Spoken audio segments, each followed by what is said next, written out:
Hello all welcome to Infotalks. So IPL mega auction 2 days అయిపోయింది దుబాయ్‌లో. ఎవరెవరికి ఎంతొచ్చింది? అసలు ఎంతమంది ప్లేయర్స్ ఎళ్లారు? ఎవరు అన్‌సోల్డ్ అయిపోయారు? చాలా అన్‌ఎక్స్‌పెక్టెడ్ అన్‌సోల్డ్ ప్లేయర్స్ ఉన్నారు. కొంచెం మంది లాస్ట్ మూమెంట్‌లో గూడా సోల్డ్ అయ్యారు. అండ్ చాలా మంచి టీమ్స్‌కి వెళ్లారు.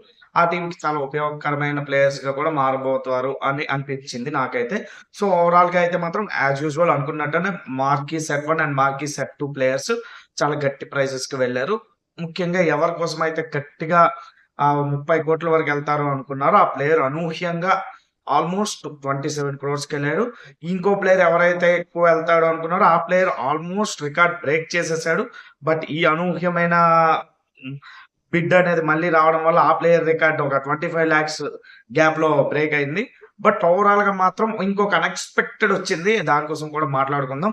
సో ఓవరాల్‌గా మాత్రం మనం మార్కి సెట్ 1, సెట్ 2 ఆక్షన్ అయ్యే టైంకి పంజాబ్ దగ్గర ఎక్కువ ప్రైస్ అయితే ఉంటది కాబట్టి వాళ్ళు మినిమమ్ ముగ్గురు ప్లేయర్స్‌ని తీసుకుంటారని అనుకున్నాం.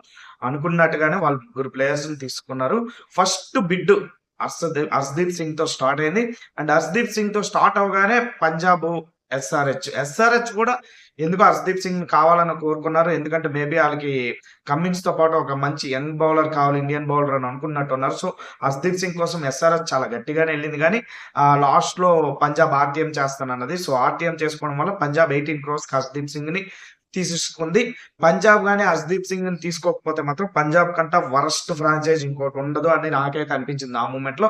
బట్ 18 క్రోర్స్ తీసుకున్నారు. అదేదో 18 క్రోర్స్‌కి ముందు రిటైన్ చేసేసుకున్నా బావుండును. ఇంకొంచెం వాళ్ళకి బాండింగ్ వద్దునేమో. బట్ స్టిల్ ఇప్పుడు కూడా అంటే నువ్వు మాకు కావాలి అని అనుకున్నారు. మేబీ ఒక టీమ్ కొత్త రకమైన టీమ్ ఫార్మ్ చేయాలనుకున్నాం. సో మాకు కొంచెం మనీ ఎక్కువ కావాలి కాబట్టి వదిలేస్తున్నాం అని చెప్పి మళ్ళీ తీసుకొని ఉండుంటారిప్పుడు. సో వాళ్ళకి టర్మ్స్ అయితే బానే ఉంటాయని అనుకుందాం. 18 క్రోర్స్ ఇచ్చారు. సో తర్వాత రబాడాని బానే తీసేసుకున్నారు గుజరాతోళ్ళు. గుజరాతోళ్ళు కొంచెం తెలివిగా బిహేవ్ చేశారు. అండ్ రబాడా మంచి రీజనబుల్ ప్రైస్‌కి ఎళ్ళిపోయాడు. 10.75 సంథింగ్‌కెళ్ళిపోయాడు.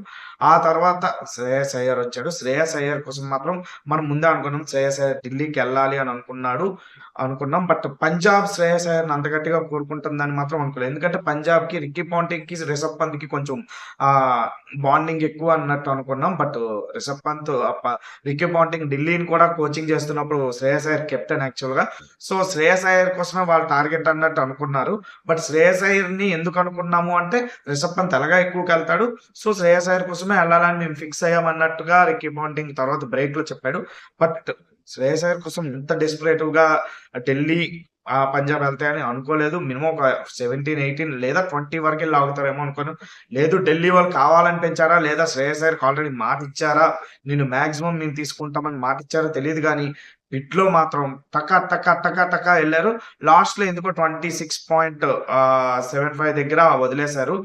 5-0 తర్వాత మళ్ళీ ఎప్పుడైతే పంజాబ్ 26.75 అన్నదో అక్కడ వదిలేశారు. ఇంకా మేము డ్రాప్ అన్నారు. ఆహ్ తీసేసుకున్నారు పంజాబోళ్ళు. సో, అనుకున్నాం పంజాబ్‌కి ఒక కెప్టెన్ కావాలి పక్కాగా. అండ్ ఆ కెప్టెన్ కూడా కొంచెం సక్సెస్‌ఫుల్ కెప్టెన్ అయితే ఇంకా బెస్ట్ అనుకున్నారు. శ్రేయస్ అయ్యర్ చాలా సక్సెస్‌ఫుల్ కెప్టెను. ఒక విధంగా చెప్పాలంటే ఢిల్లీని ఫైనల్‌కి పంపించాడు. ఒకసారి తీసుకెళ్ళాడు. అలా కోల్‌కత్తాకి లాస్ట్ ఇయర్ ఫైనల్‌లో విజేతగా నిలిపాడు. గంభీర్‌కి ఎళ్ళిపోయింది గానీ క్రెడిట్, మొత్తం క్రెడిట్ యాక్చువల్‌గా చెప్పాలంటే శ్రేయస్ అయ్యర్‌కే రావాలి. సో, ఓవరాల్‌గా శ్రేయస్ అయ్యర్ మాత్రం పంజాబ్‌కెళ్ళాడు. తర్వాత మళ్ళీ వచ్చినప్పుడు కొంచెం ఇదే జరిగింది. శ్రేయస్ అయ్యర్ అయిపోయాక మన జోస్ బట్లర్ వచ్చాడు. జోస్ బట్లర్ కోసం కూడా పంజాబ్ ఎళ్ళింది. నేననుకున్నాను పంజాబ్ జోస్ బట్లర్‌ని తీసుకుంటే బ్యాటింగ్‌కి, ఓపెనింగ్‌లో చాలా గట్టిగా ఉంటది. ఎందుకంటే జోస్ బట్లర్ ఏదైతే రాజస్థాన్ రాయల్స్ ఇప్పుడు ఒక మళ్ళీ సక్సెస్‌ఫుల్ ఫ్రాంచైజ్‌గా ఒక స్టేటస్‌ని తీసుకుందో దానికి మేజర్ రీజన్ జోస్ బట్లర్ అని నేను అనుకుంటాను. సో, పంజాబ్‌కెళ్తే బావుండనుకున్నాం. బట్ గుజరాత్ అక్కడ కూడా మళ్ళీ హ్మ్. తెలివిగా ఇచ్చేసి 15.75 క్రోర్స్‌కి తీసేసుకుంది. పంజాబ్ ఇంకెవరికైనా ఎళ్దాం అనుకుని ఉండొచ్చు. మరొక బౌలింగ్ ఆప్షన్ కోసం ఎళ్దాం అనుకుని ఉండొచ్చు మేబీ. స్పిన్నర్ కోసం అదే జరిగింది. యుజ్వేంద్ర చాహల్ వచ్చాడు. చాహల్ రాగానే మళ్ళీ ఔట్ అండ్ ఔట్ చాహల్ కోసమే ఎళ్లారు. చాహల్ కోసం ఎళ్ళినప్పుడు 18 క్రోర్స్ దగ్గర చాహల్ కూడా మళ్ళీ ఆళ్ళకి దక్కాడు. సో, 18, 36 అండ్ 26 ఆల్‌మోస్ట్ 63, 64 క్రోర్స్ వరకు ముగ్గురు ప్లేయర్స్ మీద పెట్టేసారు. మనం అనుకున్నాం ముందుగా వాళ్ళు పక్కాగా 2 సెట్స్ అయ్యేసరికి ముగ్గురు ప్లేయర్స్‌ని తీసుకుంటారని. కానీ చాహల్ అనేది మార్కీ సెట్ 2లో వచ్చాడు యాక్చువల్‌గా. ఫస్ట్ దాంట్లో మాత్రం ఇద్దరిని తీసేసుకున్నారాళ్ళు. ఇంకా మంచి బిట్స్ ఎవరు అంటే మనం ఇప్పుడు యాక్చువల్‌గా హై బిట్‌గా ఎవరెళ్లారో వాళ్ళ కోసం డిస్కస్ చేద్దాం. సో, చాహల్ 18 క్రోర్స్ అండ్ హర్షదీప్ సింగ్ 18 క్రోర్స్ ఇద్దరు పంజాబ్కి వెళ్ళారు అండ్ 26.75 క్రోర్స్ శ్రేయస్ అయ్యర్ కూడా పంజాబ్కి వెళ్ళాడు.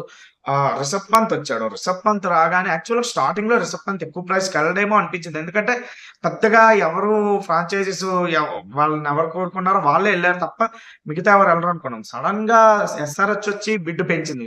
ఎస్ఆర్హెచ్ యాక్చువల్ గా బిడ్ పెంచడానికి వచ్చిందేమో అనిపించింది. నాకైతే అనిపించింది ఏంటంటే లక్నో వాళ్ళు ఏమాత్రం 20 crores దగ్గర చాహల్ని రిషబ్ పంత్ వదిలేసి ఉంటే ఎస్ఆర్హెచ్ ఒక్కసారి మంచి ప్లేయర్ వచ్చాడు అనుకున్నా మొత్తం పర్స్ ఖాళీ అయిపోయి నాలుగు ఖర్చుకునేదేమో. బట్ వాళ్ళకి కావాలి, చాలా గట్టిగా కావాలి రిషబ్ పంత్. సో అందుకని ఒకేసారి ఢిల్లీ సడన్ గా వచ్చింది. ఢిల్లీ వాళ్ళు కొంచెం గట్టిగానే అందరినీ ఆడుకున్నారు ఒక విధంగా బిడ్డు పెంచడంలో. సో ఢిల్లీ ఏంటన్నదంటే మేము ఆర్టీఎం చేస్తామన్నది 21.5 crores దగ్గర. అప్పుడు సడన్ గా వచ్చి లక్నోలో మేము 5.25 ఆల్మోస్ట్ 6 crores పెంచుతాం అన్నారు. 27 అన్నారు.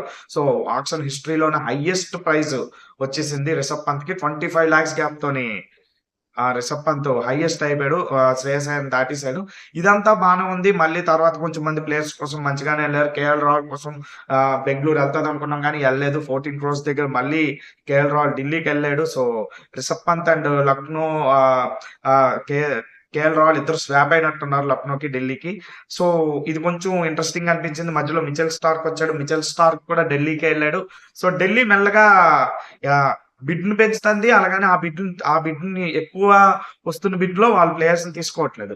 రీజనబుల్ ప్రైసెస్ ప్లేయర్స్ తీసుకున్నారు. కేఎల్ రాహుల్ మాక్సిమం 19 వరకు వెళ్తాడు అనుకున్నాం, బట్ 14 దగ్గర ఆగాడు. అలాగే మన మిచెల్ స్టార్క్ కూడా 11.75 దగ్గర వాళ్ళకి దక్కాడు. సో ఇవన్నీ మనకి మంచి ఇంట్రెస్టింగ్ బైస్ అయ్యాయి ఢిల్లీకి. ఒక పంజాబ్ అంటే పక్కాగా వాళ్ళకి కావాలి, పెద్ద ప్లేయర్సే కావాలన్నట్టు టార్గెట్ లో వెళ్ళారు కాబట్టి వాళ్ళ దగ్గర ఉన్న ప్రైస్ కి పర్స్ వాల్యూకి వాళ్ళు గట్టిగానే ప్రైసెస్ పెంచారు. బట్ ఆ తర్వాత సెకండ్ సెట్ లో మన సిరాజ్ కూడా కొంచెం మంచి ప్రైస్ కి వెళ్తాడు అనుకున్నా. యాక్చువల్ సిరాజ్ మంచి ప్రైస్ కి వెళ్ళాడు. బట్ బెంగళూరు ఆర్టీఎం చేసుకోకపోవడం ఏంటనేది కొంచెం ఇది అనిపించింది. బట్ గుజరాత్ కి మళ్ళీ సిరాజ్ వెళ్ళడం చాలా బాగుంది. సమీ ఏమో ఎస్ఆర్హెచ్ కి వచ్చాడు. సో ఎస్ఆర్హెచ్ సమీ కోసం గట్టిగానే ప్రయత్నించినట్టు అనిపించింది. అంటే సమీ ఫిట్ గా ఉంటే మనకి బాగుంటది అని అనుకున్నట్టుంది. సో సమీ 10 crores కే తీసేసుకున్నారు ఎస్ఆర్హెచ్. డేవిడ్ మిల్లర్ కూడా మంచి ప్రైస్ కే వచ్చాడు. సో డేవిడ్ మిల్లర్ కూడా మంచి బై అయ్యింది. సో ఓవరాల్ గా అంటే లియామ్ లివింగ్స్టన్ మాత్రం చాలా మంచి బై అయింది. అది కూడా బెంగళూరుకి. యాక్చువల్ బెంగళూరు మంచి ఆల్రౌండర్స్ తీసుకుంది. ఎప్పుడు ఆల్రౌండర్స్ కొరత వాళ్ళకు ఉండేది. బట్ ఈసారి బెంగళూరు కొంచెం బ్యాలెన్సింగ్ గా కనిపిస్తుంది. నెక్స్ట్ మనం టీమ్ వైజ్ రివ్యూస్ లో ప్రతి టీం కోసం డిస్కస్ చేద్దాం. బట్ ఇంట్రెస్టింగ్ బై ఏదంటే వెంకటేష్ అయ్యర్. యాక్చువల్ వెంకటేష్ అయ్యర్ అన్న మాటలని కోల్కతా నైట్ రైడర్స్ ఏమైనా కొంచెం హార్ట్ గట్టిగా తీసుకున్నారా అనిపించింది. అంటే నన్ను రిటైన్ చేసుకోలేదు, బాధేసింది, నన్ను వదిలేశారు అని ఈ మాటలన్నింటినీ కోల్కతా, షారుఖ్ ఖాన్ వీళ్ళందరూ కొంచెం హార్ట్ తీసుకున్నట్టున్నారు. అందుకే వెంకటేష్ అయ్యర్ కోసం లేదు, నువ్వు ఎక్కడికి వెళ్ళడానికి వీలు లేదు అన్నట్టు అన్నారు. బట్ బెంగళూరు ఎందుకు అంత గట్టి కోరుకుందో నాకైతే అర్థం అవ్వలేదు. అంటే 20 crores వరకు బెంగళూరు కూడా వెళ్ళిపోద్దని నేను ఎక్స్పెక్ట్ చేయలేదు. ఎందుకంటే బెంగళూరు చాలా మంది ప్లేయర్స్ కోసం వెళ్ళలేదు. కేఎల్ రాహుల్ కోసం వెళ్ళలేదు, రిషబ్ పంత్ కోసం వెళ్ళలేదు, ఎవరి కోసం వెళ్ళలేదు. బట్ వెంకటేష్ అయ్యర్ కోసం ఎందుకు వెళ్ళిందో నాకు అర్థం అవ్వలేదు. బట్ 23+ crores అనేది వెంకటేష్ అయ్యర్ కి. అంటే వెంకటేష్ అయ్యర్ లాస్ట్ ఇయర్ కూడా 370 runs చేశాడు కోల్కతాకి. చాలా కీలకమైన ఇన్నింగ్స్ ఆడాడు. లాస్ట్ ఒక 4 years కోల్కతా సక్సెస్ లో Venkatesh Iyer major role play చేశాడు. పెద్దగా కనిపించకపోయినా ఇంపాక్ట్ రూల్ వచ్చాక కొంచెం ఒక ఇయర్ లాస్ అయ్యాడు. బట్ లాస్ట్ ఇయర్ 370 runs చేశాడు. అంటే కోల్కతాకి 2 centuries చేసిన ఏకైక ప్లేయర్ అయ్యాడు మెక్కలం తర్వాత. సో వెంకటేష్ అయ్యర్ కోసం ఎందుకు కోల్కతా చాలా గట్టిగా ప్రయత్నించింది అండ్ గట్టిగానే చేశాడు. ఇప్పుడు వెంకటేష్ అయ్యర్ కి మేబీ కెప్టెన్సీ ఇస్తారేమో అన్న ఇవి కూడా వస్తున్నాయి. సో కోల్కతాకి. సో అండ్ అజింక్య రహానే కూడా కోల్కతాకి వెళ్ళాడు. ఇది ఒక ఇంట్రెస్టింగ్ బై అయింది. లాస్ట్ లో 1.5 బ్రేస్ ప్రైస్ కి వెళ్ళాడు. సో వాళ్ళకి ఓపెనర్ గానీ 1 down గానీ ఓపెనరే మాక్సిమం వచ్చినట్టు. సో కోల్కతా కూడా ఈ ఆక్షన్ లో బాగానే ప్లే చేసింది. అందరికంటే ఎక్కువ చెన్నై బాగా ప్లే చేసింది అని నాకైతే అనిపించింది. ఎందుకంటే వాళ్ళకి కావాల్సిన ప్లేయర్స్ అందరూ తక్కువ దీంట్లో వచ్చారు. సో ఒక్కొక్కరి కోసం మళ్ళీ మనం డిస్కస్ చేసుకుందాం. ఇంట్రెస్టింగ్ బైస్ అయితే ఇవి. జోస్ హాజిల్వుడ్ అండ్ భువనేశ్వర్ కూడా మంచి ప్రైస్కి వెళ్ళారు. ఓవరాల్ గా 10 crores ప్లస్ 20 members వెళ్ళారు అండ్ 15 crores ప్లస్ 6 members వెళ్ళారు. సో ఒక్కొక్క టీం గురించి వచ్చినప్పుడు డీటెయిల్డ్ గా మాట్లాడుకుందాం. ఏ టీం కి ఏ ప్లేయర్ వెళ్ళారు అండ్ ఏ ప్లేయర్ రోల్ ఏంటి, ఆ టీంలో ఏ ప్లేయర్ ఏ టీంకి ఎక్కువ ఉపయోగపడతాడు అనేది మనం డిస్కస్ చేసుకుందాం. ఓవరాల్ గా ఇదే ఐపీఎల్ ఆప్షన్. అండ్ ఒక 13 years వెళ్ళాడు సూర్యవంశీ అనే బీహార్ కుర్రాడు రాజస్థాన్ కి వెళ్ళాడు. 13 years ప్లేయర్ 1.1 crore ప్లస్ కి వెళ్ళాడు. సో ఇదొక ఇంట్రెస్టింగ్ బై. అండర్ 19 లో కూడా ఆల్రెడీ సెంచరీలు బాధేస్తున్నాడు అంట అతను.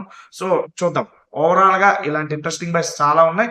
నూర్ అహ్మద్ కూడా చెన్నైకి వెళ్ళాడు 10 crores కి. సో చెన్నై పిచ్ కి తగ్గట్టు వాళ్ళు ప్లేయర్స్ ని ఎంచుకున్నారు. అశ్విన్ కూడా వెళ్ళిపోయాడు హోమ్ కి. సో ఓవరాల్ గా చెన్నై గట్టిగానే తయారైంది. అన్ని టీమ్స్ కోసం మనం మళ్ళీ డిస్కస్ చేసుకుందాం. మీకేమనిపిస్తుందో కామెంట్ చేయండి. Thank you. బాయ్.